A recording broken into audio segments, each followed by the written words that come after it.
Welcome all. Up till now we had done few chapters and poems of English from Beehive. Here today we start with Moments. First lesson, The Lost Child. Very interesting, yet a bit of sorrowness added to this story. And the end of the story, each one will decide in your own way that what should be the end, happy or sad. That depends on you. So let's start the journey. What happens with this child in a fair? Now a child goes to a fair with his parents. He is happy and excited, wants the sweets and toys shown there, but his parents are not buying it for him. Then why does he refuse when someone else comes and tells him that चलो मैं तुम्हारे लिए खरीद लूँ? तब क्यों बच्चा ना बोल रहा है?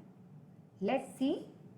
As we read the story, as we move ahead, you will come to know what happens with the boy in the fair. So meanings are given below. So when you go through the video, this first time, second time, have a look at the meanings. It becomes easy for you. So it was a festival of spring.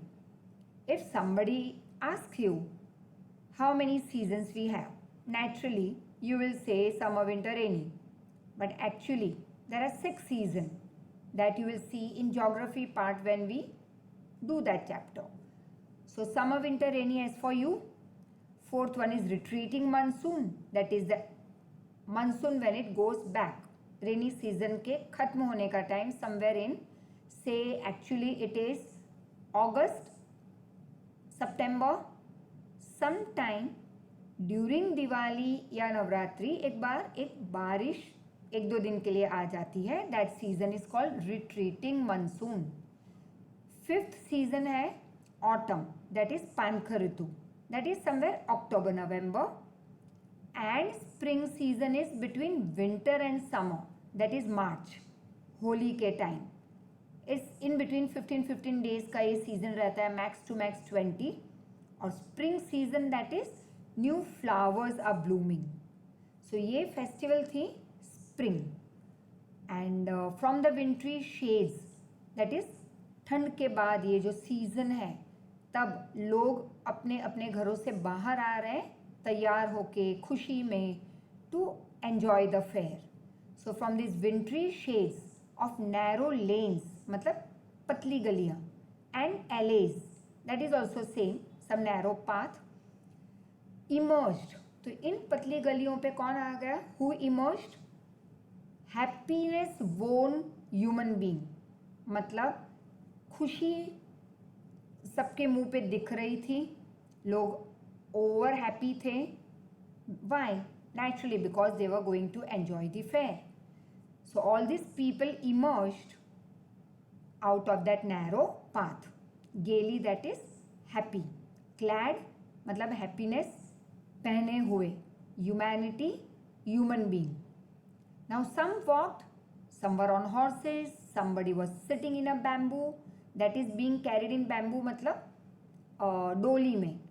Some were moving in bullock carts, but in between them there was one little boy who ran between his father's legs, brimming over with life and laughter. Brimming over means over excited, over happy, right? So this child was very much happy. Now it so happened that his parents called him. Come child, come. Why they called him? Because every time the child used to get attracted by something or the other on the way, because they went walking towards the fair, and he used to stop at that thing by which he got attracted. लेकिन उसके parents तो आगे बढ़ रहे थे तो वो रुक के फिर अपने बच्चे को बुला रहे थे. Now this time the child was fascinated, means attracted strongly. किस चीज़ से अट्रैक्ट होके रुक चुका था रास्ते में? By those colourful toys in the shops that lined the way. Lined the way मतलब जो रास्ते के साथ साथ शॉप्स भी थी. सो इन दो shops the child was attracted by the toys. Now the child, he hurried, means he ran towards his parents because he was very obedient. That is, his feet obedient to their calling. His eyes were still lingering on the receding toys. मतलब कि lingering मतलब अभी भी उसकी आंखें focus थी कहाँ पे, रिसीडिंग टॉयज. रिसीडिंग मतलब जो पीछे छूटी जा रही थी शॉप्स, उसमें जो टॉयज थे उस पर उसकी नज़र टिकी हुई थी. वो आगे बढ़ रहा था लेकिन नज़रें पीछे. As he came to where his parents had stop for him, he could not stop, that is he could not suppress his wish, that is desire of his heart, though he knew the old cold stare of refusal in their eyes. मतलब उसे पता था कि उसके parents की आंखों में क्या था, कैसे लुक्स थे, ओल्ड कोल्ड रिफ्यूजल लुक्स, मतलब कि गुस्से वाली आंखें और जो क्लियरली बता रही थी नहीं, हम नहीं खरीद के देंगे तुम्हें टॉयज. उसे पता था ही, फिर भी वो अपनी डिज़ायर को रोक नहीं सका. उसने रिक्वेस्ट कर ही दी. That is he pleaded, I want that toy. His father looked at him red eyed, मतलब गुस्से में, in his familiar cruel way. ऐसे ही उसके पापा गुस्से में देखते उसके सामने जब भी बच्चा कुछ मांग लेता. But mother, she wanted to enjoy that moments and the spirit of the day, that freedom outside. तो she very lovingly told the child just see what is before you. So the mother melted by the free spirit of the day, was very soft hearted, she was tender, and giving him her finger to hold, she said, look child, what is there before you. Now आगे जाके क्या देखा बच्चे ने, it was a flowering mustard field, मतलब सरसों का खेत. So and it has yellow flowers, harvesting time, yellow पूरा गोल्ड जैसे दिखाई देता है ये field when the mustard field is ready to be harvested. So it was a flowering mustard field, pale like melting gold, मतलब yellowish दिखाई दे रहा था. as it swept across miles and miles of even land, मतलब दूर दूर तक देखो तो सिर्फ येलो फ्लावर्स दिखाई दे रहे थे लाइक गोल्ड. अब ये बच्चा इससे अट्रैक्ट हो गया तो वो आगे बढ़ रहा था. Now it so happened a group of dragonflies were making some noise, और यहाँ वहाँ उड़ रहे थे, परेशान कर रहे थे. तो बसलिंग मतलब हलचल कर रहे थे, stirring, and you can see the dragon fly pick over your. So a group of dragon flies were bustling about on their gaudy purple wings. Gaudy purple wings means very colourful but dark coloured wings.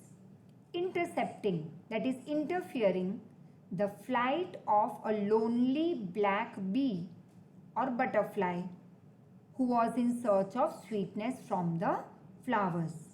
मतलब कि जब भी कोई black B या butterfly nectar लेने जाए और किसी फ्लावर पे बैठने की कोशिश करते ये बटरफ्लाई या ब्लैक बी, तो वो ड्रैगन फ्लाई आके उनको परेशान करता.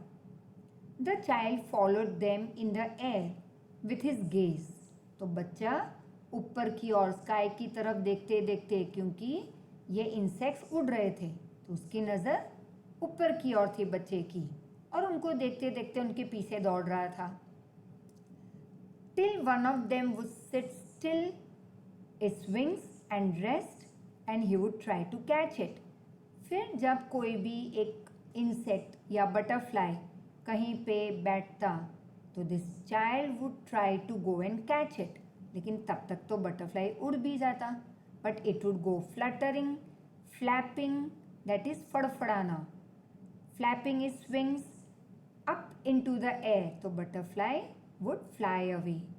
When he had almost caught it in his hand, बच्चे को लगता कि अब बटरफ्लाई की पंख मेरे हाथ में आ गई, बट ये नहीं होता तब तक that butterfly would fly away. Then once again the mother gave a cautionary call, that is a warning call. Come child, come, come onto the footpath. He ran towards his parents happily and walked ahead of them. Or you can say sometime walked abreast, that is along with them for some time. क्यों क्यों थोड़ी देर के लिए साथ साथ चले वो? क्योंकि फिर से एक नई चीज़ आने वाली थी जिससे ये बच्चा अट्रैक्ट होने वाला था, तो फिर से वो पीछे छूट जाता. Once again the parents would call him, come child come. तो अब ये बच्चा आगे बढ़ रहा था. Soon to be left behind.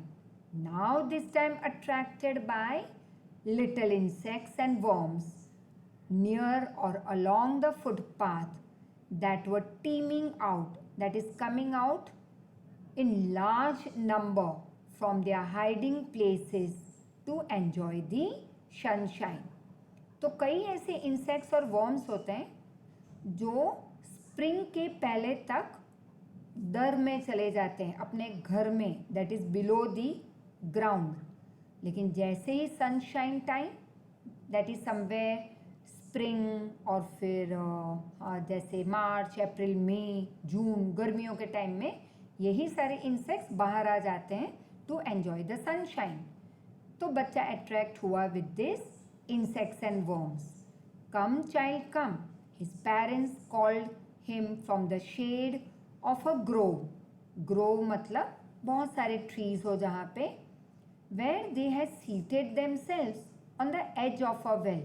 जैसे नीचे है edge, जैसे हम कहते हैं कोई एक ऐसी broad चीज़ इस well की जहाँ पे बैठ सकते थे वो. He ran towards them and it so happened now a shower of young flowers fell upon the child. मतलब बहुत सारे फ्लावर्स के पेटल्स गिरने लगे उस पे. As he entered this grove, grove once again जहाँ पे बहुत सारे ट्रीज थे और उसके पेरेंट्स कहाँ बैठे हुए थे? On the edge of that well. और अब बच्चा किससे अट्रैक्ट हुआ? By the petals of the flowers that was falling on him. And he forgot that his parents were sitting over there. He began to collect this falling, that is raining petals in his hands. But lo, that is, now he got attracted by something more, and that is the beautiful cooing of doves. You could see over here. And he ran towards his parents shouting, "The dove, the dove." The raining petals dropped from his forgotten hands. मतलब petals हाथ में से गिर गए, वो उसको भूल ही चुका था. क्यों? क्योंकि अब नई चीज़ मिल गई उसे, that is the dove. Once again the parents called him, come child come. Now this child had now gone running in wild capers, मतलब उछलते हुए, लीप करते हुए, like you also do, you jump and you move ahead many a times. So that is called to run in wild capers. And this is how he was running around the banyan tree, you can see here. And gathering him up, that is gathering मतलब माँ बाप ने बच्चे को साथ में लिया. And they took the narrow winding footpath. Winding footpath मतलब जो टेढ़ी मेढ़ी जा रही हो फुटपाथ, उस पे माँ बाप बच्चे को लेके आगे बढ़े. And this footpath was taking them to the fair through the mustard field. और फिर यही पाथ उनको लेके जा रहा था towards the fair. Now this lots of people were entering the fair. They came very close to that village. So as they came near the village, the child could see many other footpaths full of throngs. Throngs means you can say full of lot many people or a large densely packed crowd of people and animals, that is called throngs. तो बच्चे ने अब क्या देखा, जैसे ही वो उस गांव के नज़दीक आए जहाँ पे मेला लगा था, कि बहुत अलग अलग जगह से फुटपाथ वहाँ पे जो एक दूसरे को मीट कर रही थी, अलग अलग गांव से जो लोग आ रहे थे. बट ये लोग कितने थे? बहुत सारे. Converging to the whirlpool, that is gathering towards the center of the fair. Converging मतलब coming together. Whirlpool मतलब the midpoint of the fair. तो ये सारे लोग मेले की तरफ इकट्ठा हुए. And the child saw it and felt at once repelled, means as if to force or get yourself forced back or drive away, move back.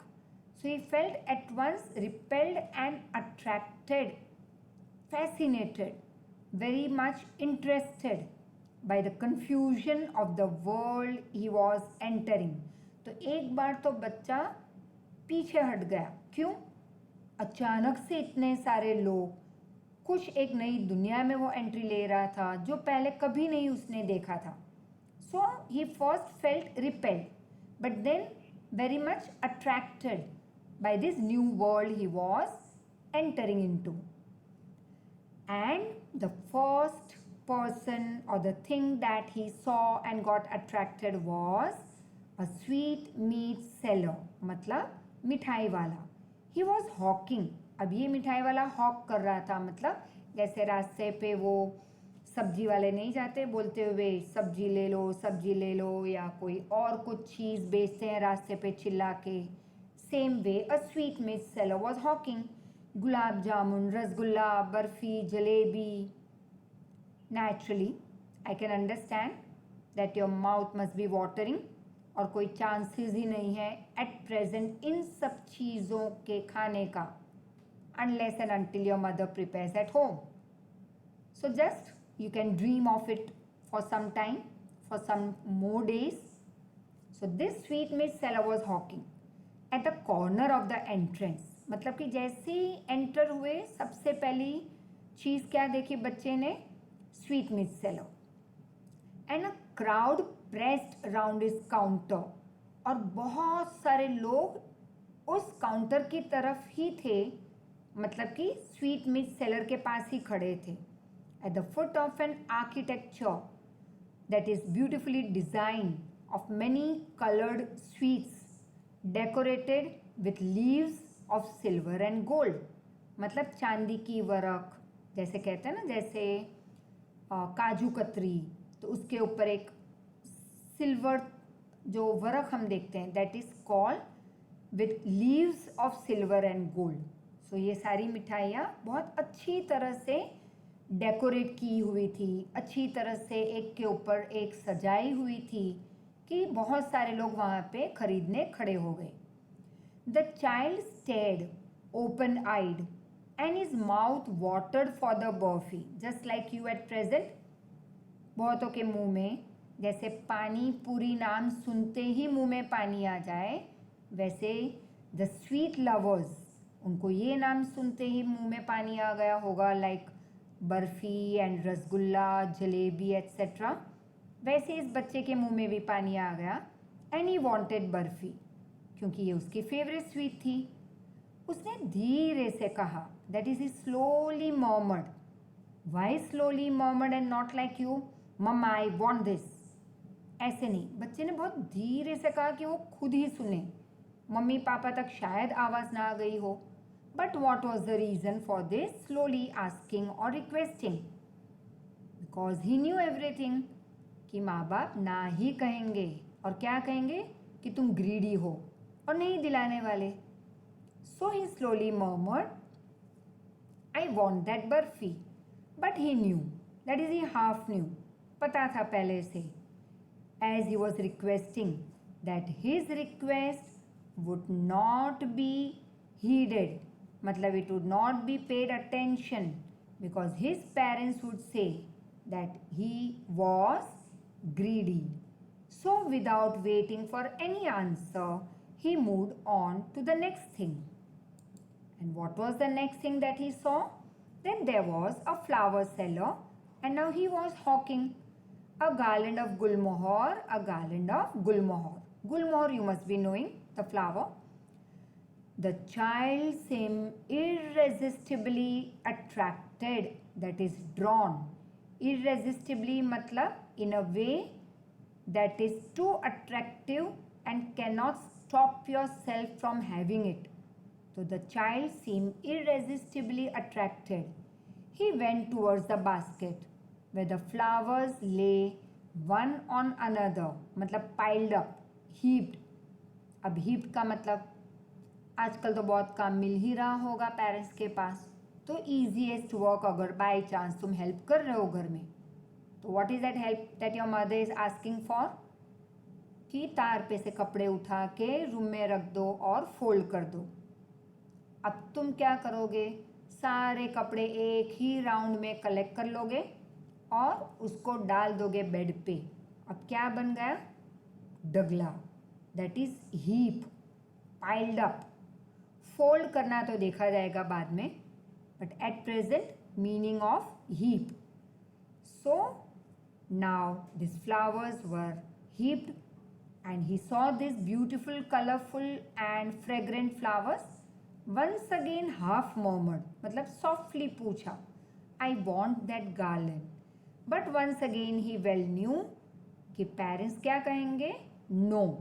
No बोलने की ज़रूरत ही नहीं थी, माँ बाप की आंखें ही बता रही थी that they didn't want to buy anything for him. He well knew his parents would refuse to buy him those flowers because parents would say that they were cheap. Cheap मतलब सस्ता नहीं, चीप मतलब यहाँ पे गंदा। So without waiting for any answer he moved on. अब आगे जाके देखा तो एक आदमी खड़ा था, that you can see over your, with colourful balloons. A man stood holding a pole, मतलब एक डंडा हाथ में लिए। अब यहाँ पे तुम्हें कलरफुल बलून वाला दिखाने के लिए पिक बताया गया है, otherwise you can say a man standing with a big डंडा, और उस डंडे के ऊपर बहुत सारे colourful balloons that you see many times at the highway crossing. Signal पे लोग अलग अलग टाइप्स के कलरफुल चमकते हुए बलून्स बेचने जो आते हैं। So this man also was standing with a pole of yellow, red, green, purple balloons flying from it. The child was simply carried away, that is attracted by this rainbow glory of their silken colors, मतलब rainbow के colours वाले ये colours थे balloons के। and he was filled with an overwhelming means great amount, मतलब कुछ ज़्यादा ही इच्छा उसकी जाग रही थी, that is with his overwhelming desire to have all the balloons, that is to possess them all. But yes, he well knew that his parents would never buy for him these balloons because they would say that he was too old to play with such toys. अब अगर मैं class में होती तो it is my every year a stopover year and including this sentence as in grammar and asking the students, but at present so sorry but still couldn't stop myself, so I'll tell you over here that other part of the sentence. He was too old to play with such toys. So all those 8th standard students who were there with me, I know you will easily able to answer this कि ये simple है, complex है, ये compound है. Yes, you must be knowing. Many other students also newly joined. You also know, I know you will be very much well versed with some of these sentences. तो ये हुआ एक simple sentence. इसी को अगर हम complex में डालें तो TOO की जगह पे सो, TO की जगह पे दैट, और क्या करेंगे, नेगेटिव वर्ड नहीं है तो ऐड करेंगे। तो अब बनाते हैं इसको complex. He was so old that he cannot play with such toys. और ये जब हमने ट्रांसफॉर्म किया तो हमने क्या नहीं बदला यहाँ पे, yes, we didn't change any tense. Sorry, we changed the tense. So let's frame it once again. He was too old to play with such toys. Now let's make. आगे क्या किया था, कैन नॉट लगाया था। हमें क्या करना है, कुड नॉट लगाना है, because it is he was, it is past tense. So he was so old that he could not play with such toys. वो जब हम फिर से मिलते हैं आमने सामने। यही सारी चीज़ें ग्रामर की तुम्हारे लिए ईजी होती जाएगी। So need not worry. Now this parents and the child walk ahead towards something new to be attracted for the child. So this we will continue the next part in the second video. Till then, just imagine what the story will be ahead, what will happen to the child, and just imagine, keep on imagining. Till then, इसके जो question answers होंगे, जो भी है meanings यहाँ पे दिए गए हैं, keep on learning it, and after a day you will move ahead with me in the fair and see what happens to the boy. Thank you so much.